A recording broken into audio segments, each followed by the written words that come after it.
Yo les gars, j'espère que vous allez bien. Nouvelle vidéo, vous l'avez vu dans le titre, on va parler un petit peu du box break, tout simplement parce que ça m'a été demandé.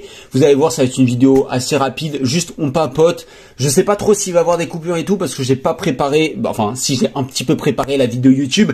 J'ai pris un bloc-notes, j'ai noté 2-3 idées et tout ça, mais globalement, on va juste parler de ce que c'est, les avantages, les inconvénients, les petites dérives aussi, les petites arnaques. Il faut faire attention à 2-3 petits trucs quand même. Et avant bien sûr de commencer la vidéo, un petit like, ça abonne, ça fait toujours plaisir les gars. C'est parti. Bon, on va commencer par le plus simple. Qu'est-ce que c'est le box break? Terme anglais, on sait pas trop ce que c'est. C'est vrai que si vous débarquez un petit peu dans Pokémon, vous vous demandez un petit peu peut-être ce que c'est. Le box break c'est simple, c'est tout simplement le fait d'ouvrir ton booster directement en live ou alors tout simplement de faire ouvrir ton booster par une autre personne avec une preuve vidéo ou une preuve tout simplement de stream tout simplement. En gros, je te donne un exemple. Par exemple, t'achètes sur ma boutique un tripack et tu veux qu'on l'ouvre en box break. Et écoute, sur ma chaîne YouTube, ça va être super simple. Je vais te dire, hey frérot, t'es chaud quand on fait le box break? Bam, lundi 25 mai 2055. Ok, super. On le fait à 15h. Bam, t'es là. Il y a toute la communauté qui est là. On rigole bien. On se pète un petit tripack. Hop, premier booster, une ultra rare. Deuxième booster, une deuxième ultra rare. Enfin, bref, t'as compris. Je te protège tout ça et je t'envoie ça à la maison. Donc en fait, c'est comme si je t'envoyais le tripack, mais en fait, on l'a ouvert au préalable. Donc en gros, je te fais gagner du temps. Voilà, tout simplement le box break dans les grandes lignes, c'est ça. Bon, maintenant, on va parler un petit peu de la démocratisation du box break parce que moi, je vous avoue, quand je suis revenu dans le game de Pokémon en juin 2021, il y a presque 2 ans, quand vous voyez cette vidéo, enfin j'espère, en fait, il y avait pas trop de box break. Enfin, j'entendais pas trop parler de box break et tout ça. Un petit peu sur Facebook, mais il y a eu une très grosse démocratisation en France grâce à une application que j'utilise énormément. Vous avez sûrement déjà entendu parler de Voct, les amis. Vous avez un lien, voilà, si vous avez envie de la télécharger. Moi, je fais des lives quasiment tous les vendredis soirs à 20h30 dessus. Il y a que des bonnes affaires à faire. Bref, les gars, n'hésitez pas à passer. Sur cette application, en fait, c'est des streams directement. Et par exemple, il y a des streamers, moi y compris, bien sûr, je me mets dans le même panier que tout le monde, qui proposent un booster, voilà, 1, 2, 3, 45 euros, peu importe, un prix de départ, on met aux enchères. Celui qui remporte le booster, des fois, il y a marqué, c'est précisé par l'acheteur. Moi, j'aime bien le préciser, comme ça, il n'y a pas de surprise. Soit c'est que pour de l'ouverture en live, donc du box break, soit c'est les deux. On laisse au choix de l'acheteur. Malgré que en live, les gens la plupart du temps préfèrent du box break parce que c'est l'ambiance, c'est la bonne humeur, c'est l'envie, c'est le moment qui fait ça qu'on a plus envie de partager l'opening. Malgré que il y a des gens, ils achètent des boosters, ils les veulent sceller et ça se comprend. On en parlera d'ailleurs dans les inconvénients et les avantages du box break. Et bien sûr, qui dit démocratisation dit des petites dérives. Il y a eu des petites arnaques, des machins, des trucs, des chouettes. Les gars, moi je vais parler pour moi globalement dans cette vidéo. Je vais vous donner un seul conseil. Il est simple, il est efficace. Le box break, c'est censé être un moment de partage et de bonne humeur. Donc un moment de partage et de bonne humeur, techniquement, tu le partages pas avec un mec que tu connais pas. Voilà, je dis ça, je dis rien, mais il y a beaucoup de gens qui, des fois se plaignent, mais en fait, ils font du box break avec un mec qui viennent de découvrir. Donc, bien sûr, moi, la plupart des gens qui achètent sur mes lives, c'est des abonnés. Les gars, c'est des abonnés comme toi et moi, enfin, comme toi et toi qui est à côté de toi, tu vois, qui m'achètent des petits boosters et pour passer un bon moment avec moi et puis aussi, souvent avoir des petites dédicaces, des trucs comme ça, c'est des trucs que je fais avec grand plaisir, les gars. Des fois, je vous fais des petites énergies signées. Ça fait plaisir. Écoutez, pour partager un moment avec moi et avec toute la communauté, que ce soit sur YouTube ou sur Voct, parce que bien sûr on fait un peu les deux. Alors l'avantage de Voct, les gars, pour faire une grande parenthèse, c'est que c'est sécurisé et pour les personnes qui n'ont pas trop confiance ou qui aiment bien avoir un support derrière qui sécurise la transaction, Voct c'est plus pratique. Donc voilà, vous pouvez faire les deux, mais ça m'arrive aussi que des abonnés m'achètent en one-one, qui me viennent parler sur Instagram ou par mail, qui me disent ouais Becca, moi je suis chaud, je te prends 2 displays et on les pète en box break sur YouTube, on partage ça avec toute la commu. Et écoute, c'est possible et c'est des choses que je fais assez régulièrement. Bon, maintenant on va parler un petit peu des inconvénients parce que le box break, oui, ça en a, comme tout dans la vie, ça a des inconvénients. Le plus gros inconvénient, il est clair, net, précis, vu que c'est quelqu'un d'autre qui ouvre le booster pour toi, c'est pas toi qui as le plaisir d'ouvrir. Enfin, souvent dans Pokémon, c'est quand même un réel plaisir d'ouvrir son propre booster, de découvrir les cartes ultra rares que t'as. Voilà, donc ça c'est le plus gros inconvénient. Après, bon, il y en a d'autres, hein. Il y a forcément du transport entre l'ouverture de ton booster et l'arrivée de ta carte chez toi. Donc qui dit transport, bah dit forcément un petit peu de risque, hein, les amis. Forcément, la Poste, Mondial Relais, peu importe comment tu envoies des cartes, enfin peu importe comment moi j'envoie des cartes, principalement ça se passe par la Poste et Mondial Relais, bah en fait il y a toujours un mini risque. Donc on prend ce risque en l'ouvrant en box break. Donc voilà, c'est les deux plus gros inconvénients, en tout cas que moi je vois. Bien sûr, si vous avez envie de participer à cette vidéo, dites-moi en commentaire les autres inconvénients que vous voyez sur le box break. Maintenant, on va parler un petit peu des avantages. Moi, personnellement, à mon humble avis, je pense qu'il y a beaucoup plus d'avantages que d'inconvénients si tu respectes la règle de faire un box break, enfin de demander un box break à une personne que tu apprécies, que tu connais. Parce que bien sûr, si tu demandes à un mec X ou Y que tu croises sur Vogt, ou un mec inconnu sur Facebook, ou inconnu au bataillon sur Vinted ou Le Bon Coin, bon, peut-être qu'il va te le faire, mais est-ce qu'il y a une vraie relation entre lui et toi? Je ne sais pas, et donc bah forcément ça sera beaucoup moins cool. Donc premier gros avantage, si tu respectes cette règle de le faire pour la bonne ambiance, avec une communauté, avec quelqu'un que tu apprécies sur internet, bah le gros avantage c'est que tu vas partager un vrai moment de plaisir, normalement ça va être un gros moment de kiff, avec toute une communauté. Et ça, c'est vraiment incroyable de partager un moment. Tu te dis, ok, je suis pas tout seul chez WAM à ouvrir un booster. Oh, trop bien, j'ai une carte. Là, t'es vraiment avec 100, 200, 50 personnes, peu importe, même 10 personnes. Des fois, on s'en fout. Tu le partages avec ça et aussi avec ton streamer ou ton youtubeur préféré qui va ouvrir de ses mains ce booster. Deuxième avantage, qui dit que c'est un youtubeur, un streamer qui va l'ouvrir. Moi personnellement, les gars, j'ai l'habitude d'ouvrir des centaines et des centaines de boosters.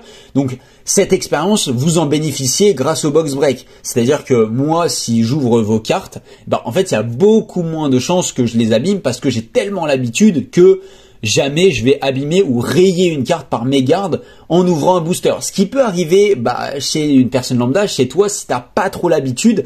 Si tu veux vraiment être sûr que la carte sorte du booster en parfait état, et écoute, le box break présente un vrai avantage pour toi.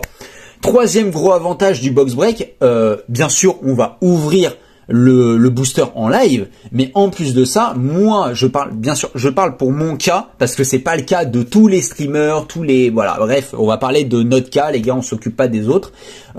Forcément vous allez bénéficier de toutes les protections, adéquates à la carte. C'est-à-dire que si ta carte elle vaut 50 €, je vais la protéger pour faire en sorte que ta carte, elle vaut 50 € chez moi et elle vaut 50 € quand elle arrive chez toi. Que tu veuilles la faire grader, la vendre ou même la garder juste tout simplement dans ta collection. Et ça, c'est un vrai gros point positif. Donc voilà, c'est globalement les trois gros avantages que je vois au box break. Peut-être que j'en ai oublié, les gars, le but c'est pas de faire une liste de 50 000. Si vous voyez d'autres avantages au box break, pareil, la section des commentaires, c'est la vôtre. C'est vous les kings des commentaires. Faites-vous plaisir. Vous pouvez me dire ce que vous voulez. Donnez votre avis aussi sur le box break. Ça fait toujours plaisir de partager un petit peu les différents avis. Et le dernier point que j'ai envie d'aborder quand même avec cette histoire de box break et tout ça, c'est les enchères. Parce que une très très grande partie des box break se font aux enchères via des applications. Je vous ai parlé de Vogt, mais c'est pas la seule, hein. Il en existe 3, 4, 5, bref. Il en existe plein. Et l'un des plus gros inconvénients, donc on revient un petit peu en arrière sur la vidéo, on va parler d'un gros inconvénient du box break, c'est que puisque la majorité des box breaks se font aux enchères, vous êtes soumis à ce gros défaut qui est l'enchère. L'enchère présente beaucoup de gros défauts parce que elle est quand même basée sur l'ego, c'est-à-dire que hop, t'as Jean-Louis qui met 5 €, il y a une partie de toi qui dit attends, j'ai l'argent, j'ai envie d'avoir ce booster, j'ai envie de partager un bon moment avec toute la communauté, j'ai 6 €, je vais mettre 6 €. Ok, Jean-Louis, il va faire la même réflexion dans son cerveau. Il va dire, Jean-François, il a que 6 €, moi j'ai 7. Hop, 8, 9, 10, 11, 12. Et malheureusement, tout ça apporte une très grosse dérive qui est la surenchère pour un objet. Et ça fait que parfois, moi je vais vous partager mon expérience personnelle, ça m'est arrivé de nombreuses fois, pas qu'une seule fois, de vendre des boosters qui cotent 6-7 €. Un booster Pokémon, ça coûte 6-7 €, pas beaucoup plus. J'ai déjà eu des boosters qui sont partis à 10, 15, 17 €, 20 €. Je vous jure que ça, c'est pas du tout une blague, ça s'est vraiment passé sur l'application Vogt. Pourquoi la personne met autant? Bah, il y a de l'ego. Moi j'ai envie d'avoir ce booster, je le sens bien. Il y a aussi le feeling, vu que il y a d'autres personnes, peut-être qu'ils ont le même feeling, ils se disent ah putain, celui-là je le sens bien, je pense qu'il va avoir un truc dessus. Et là tu rentres tu te renfermes sur toi-même et tu dis non, celui-ci c'est le bon, je vais mettre 11 euros, 12 euros, 13 euros. Bien sûr j'en parle, je tiens à mettre une grande parenthèse quand même. Ça arrive très rarement. Voilà, j'ai dit que j'en ai vendu beaucoup des boosters à plus de 15 euros, plus de 10 euros, ce qui est énorme les gars. Mais ça n'arrive pas tous les 4 matins. C'est-à-dire que si vous arrivez ce soir, donc cette vidéo je la tourne vendredi, donc tous les vendredis soirs 20h30 on fait des lives où on ouvre du box break. Si vous débarquez sur mon live, il y a de fortes chances que vous voyez le booster partir à 6 euros. Voilà. Et vu que j'ai des très grosses quantités, vu que je suis professionnel, il y a ce qu'il faut pour tout le monde en général. On se marche pas dessus à mettre des 7-8 euros parce que il y a que 10 boosters en fait dans le live et personne pourra avoir tout le monde son booster. Donc il y a aussi des gros avantages à ça. Bref, en tout cas, faites bien attention. Le box break aux enchères, ça reste dangereux. Je vous rappelle que Pokémon, ça peut et la plupart du temps, c'est une addiction. Au-delà d'être une passion, moi je parle pour mon cas, il y a bientôt une grosse vidéo qui va porter là-dessus, comment j'ai failli me ruiner à cause de Pokémon. Je pense que ça sera le titre clairement, parce que c'est ce qui a failli se passer, et donc je vous partagerai ça dans une autre vidéo. Mais en tout cas, pour clôturer cette vidéo et clôturer le truc des enchères, attention au box break et tout ça, ne surenchérissez pas pour des boosters. Un booster ça coûte 6-7 euros. Vous pouvez aller à 8 si vraiment vous le sentez bien, mais ne laissez en aucun cas votre ego prendre le dessus. C'est ce qui se passe la plupart du temps. Ce qui peut vous aider, bien sûr, je vais vous donner un petit tips quand même, parce que c'est bien de dire fais pas ci, mais si je t'aide pas à pas faire ça, ça n'a aucun sens. Le premier tips pour éviter de se faire déborder par son ego, c'est de tout simplement améliorer ses connaissances sur la valeur d'un booster. Parce que là, moi, je vous parle de 6-7 euros de booster récent. Mais quand vous allez aux enchères et que vous voyez, par exemple, un booster ADL. ADL, c'est Appel des légendes. C'est des displays qui reviennent très souvent parce que c'est une très, très grosse série. Il y a des shiny, il y a des SL. Enfin, il y a des très, très belles cartes.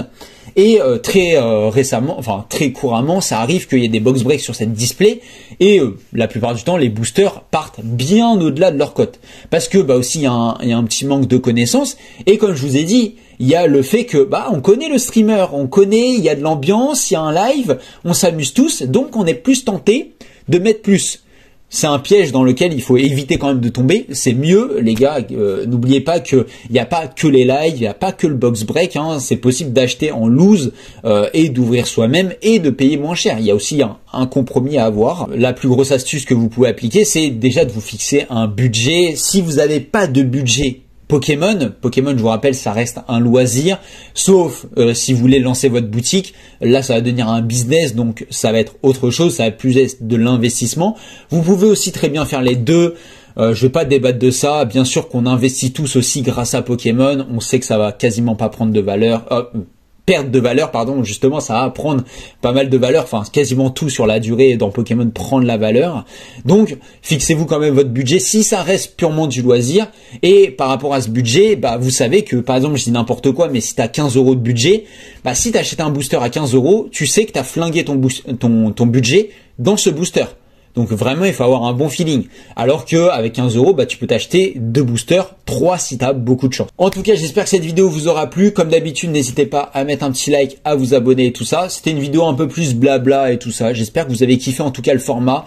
N'hésitez pas à me dire ce que vous en avez pensé en commentaire. Et nous, on se retrouve très bientôt pour une prochaine vidéo. Ciao, ciao l'équipe.